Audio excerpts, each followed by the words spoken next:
Baik, saudara, untuk perkembangan sukan malam ini kita akan bersama dengan Nazri. Nazri, teruskan.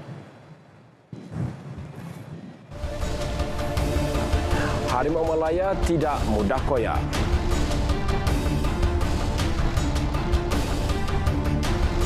Gimnas Vipers cemerlang di Sukma.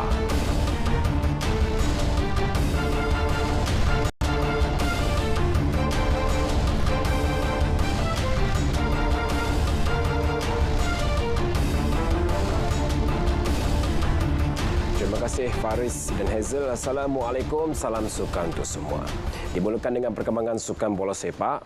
Ketahanan mental ketika berdepan sebarang cabaran menjadi senjata utama skuad Harimau Malaya menewaskan Thailand menerusi penentuan penalti dalam kejohanan Piala Raja-Raja Thailand 2022 di Chiang Mai semalam. Itu penjelasan Ketua Jurulatih Kim Panggon selepas menyaksikan pemain negara bangkit dengan kemenangan meskipun lawan berjaya menyamakan kedudukan di saat-saat akhir. Dalam pertemuan itu, Malaysia yang mendahului 1 gol menerusi Kobri Ong di babak pertama gagal mengekalkan kelebihan tersebut apabila membenarkan Thailand menyamakan kedudukan lewat babak kedua sekaligus memaksa pemenang ditentukan menerusi sepakan penalti.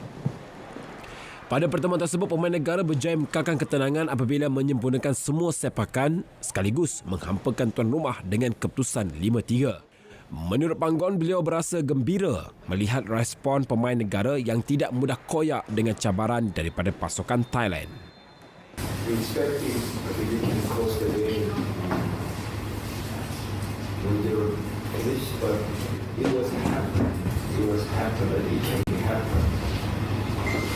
My 25-year coaching career, I have been in this kind of things many times.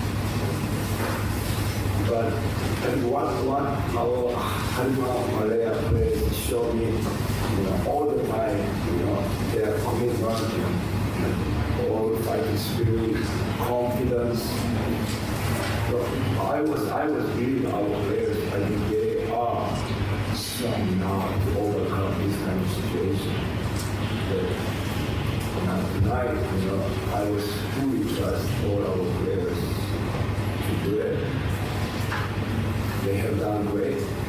Penjaga gol negara Ahmad Shihan Hazmi Muhammad turut layak diangkat sebagai wira apabila menyelamatkan beberapa percubaan berbahaya Thailand termasuk menafikan 1 sepakan penalti. Kejayaan itu menyaksikan Malaysia bakal berdepan Tajikistan di pentas final Ahad ini. Sementara itu, penjaring gol skuad negara Kobri Ong mengakui ketenangan rakan sepasukannya dalam menangani tekanan terutamanya ketika penentuan sepakan penalti menjadi kunci kejayaan mereka.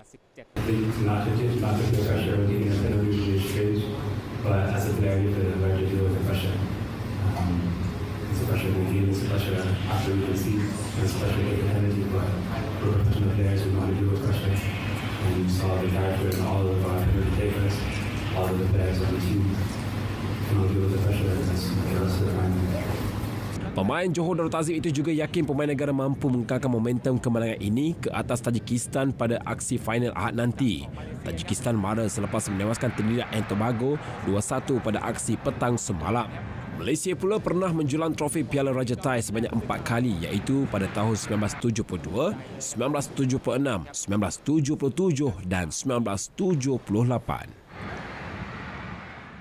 Kita balik pula ke Sukma ke-20 MSN. Dominasi kontingen wilayah Persekutuan Vipers dalam Sukan Jim Rama jelas sukar digugat selepas menyapu bersih 7 pinggan emas yang dipertandingkan pada tamasya kali ini.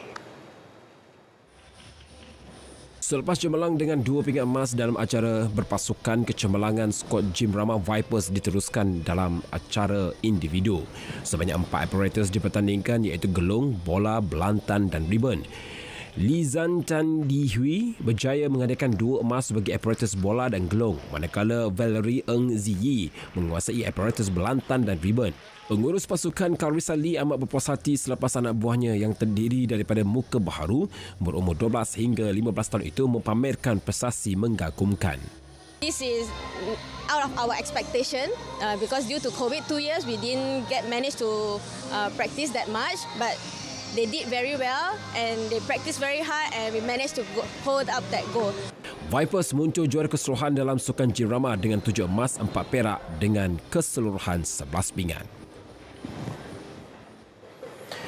Selain berjalan dengan lancar, perjalanan Sukma kali ini tetap dibayangi dengan pelbagai isu serta insiden panas. Antaranya isu kesilapan peralatan dalam acara 5,000 meter, isu doping atlet angkat berat, insiden kejap mengejar antara pengadil dan jurulatih serta pingat kemenangan yang ditarik semula.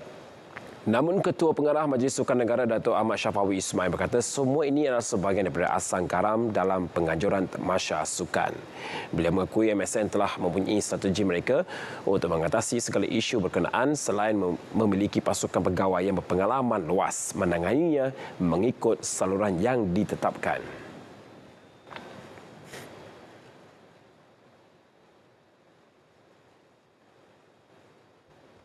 Jadi, for example, kita ada paturan pertandingan, kita ada paturan tetap, kita ada paturan am dan kita ada paturan pertandingan sukan itu sendiri. Dan dalam paturan itu very clear. Apa yang perlu dilakukan sekiranya jadi keadaan begini, apa perlu dilakukan sekiranya berlaku keadaan ini. Kalau ada apa-apa grey area dalam itu, paturan pertandingan antarabangsa akan digunakan pakai. So, ini semua telah pun kita bincang dan kita telah developkan the technical handbook yang proper. Kita telah ada DRM meeting, delegate registration meeting, kita ada jawatankuasa teknik, jawatankuasa khas teknikal. So, semua ni telah dilakukan bagi memastikan yang terbaik, situasi yang terbaik, suasana yang terbaik yang dapat kita lakukan dan dia dapat diatasi sekiranya berlaku masalah. Datuk Ahmad Syafawi ditemui selepas menjadi tetamu program Sukan Malaysia 2022 di IBC Angkasa Puri. Catatan masa terpantas yang dicipta menerusi 13 kategori acara kano pada Sukma edisi ke-20 diiktiraf sebagai rekod kebangsaan yang baharu. Presiden Persatuan Kano Malaysia Maskat Datuk Michael Wong mengesahkan perkara itu sekaligus menafikan dakwaan sebelum ini bahawa rekod terbabit tidak akan dikira. Kami di sini setelah pun berbincang dengan Ketua Delegat Teknikal dan juga pengarah pertandingan dan juga pihak dan juga kami juga ada satu mesyuarat atas talian dengan Persekutuan Kano Asia semalam di mana bahawa rekod ini diambil kira kerana sebelum ni rekod ni sebenarnya daripada Sukma yang lepas. Jadi sampai hari ini dia ni kita mengesahkan bahawa dia diambil kira lah sebagai rekod kebangsaan. Beliau berkata demikian pada sidang media di Kompleks Sukan Air di Putrajaya. Pada Sukma edisi ini, sebanyak 8 rekod baru dicipta dalam kategori wanita manakala 5 rekod diperbarui dalam kategori lelaki. Di masa yang sama, beliau memaklumkan Maskat telah mencalonkan 2 atlet mereka, Muhammad Fakrullah dari Johor dan Syahidah Ashikin Rusli dari Terengganu sebagai olahragawan dan olahragawati Sukma 2022 ini atas pencapaian mereka. Fakrullah memperbaharui 2 rekod kebangsaan selain merangkul 7 emas sementara Syahidah meleburkan 4 rekod kebangsaan.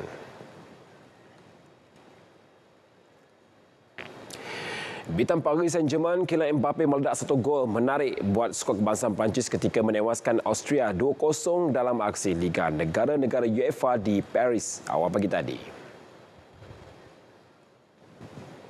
Perancis turun pada pertemuan di Stade de France tanpa beberapa pemain tonggak yang mengalami kecederaan. Juara dunia 2018 dilihat bergelut menembusi pertahanan Austria di babak pertama sehingga menyaksikan tiada sebarang jaringan dihasilkan. Namun di babak kedua, Mbappe akhirnya mula menunjukkan kehebatannya apabila melakukan larian solo yang pantas sebelum meribak masuk gol pembukaan Perancis pada minit ke-56. Penyerang AC Milan Olivier Giroud kemudian menggandakan kelebihan buat Sky Le Bleu menerusi tandukan 9 minit kemudian sekaligus memastikan kemenangan di hadapan penyokong sendiri. Ini kemenangan pertama Perancis dalam 5 perlawanan dan kini berada di tangga keempat kumpulan A1 selepas tewas 2 kali dan seri 2 kali. Sementara itu, England turun memburu kemenangan pertama dalam kempen Liga Negara-Negara UEFA apabila berdepan Itali di Milan awal pagi esok. Dalam kempen ini, England diundi dalam kumpulan maut bersama Itali, Jerman dan Hungary. Skuad kenalan Gareth Southgate itu berada di tangga tercorot selepas hanya mampu mengutip 2 mata hasil 2 keputusan seri dalam 4 perlawanan. The Three Lions perlu mencatat kemenangan ke atas Itali esok sekiranya mahu mengelak daripada disingkirkan kesaingan Liga B. Aksi terakhir England selepas ini ialah berdepan Jerman di laman sendiri. Ketika ini, Hungary membuat kejutan apabila mengungguli kumpulan tersebut dengan 7 mata diikuti Jerman dengan 6 mata. Laporan itu mengakhiri edisi Sukan 23 September 2022. Saudara terus saksikan kegemilangan Sukma ke-20 hanya di RTM sebagai rakan penyiar rasmi #Derby Malaysia. Saya Nazif Fahmi Syukri, salam Kongres Malaysia dan salam sukan untuk semua.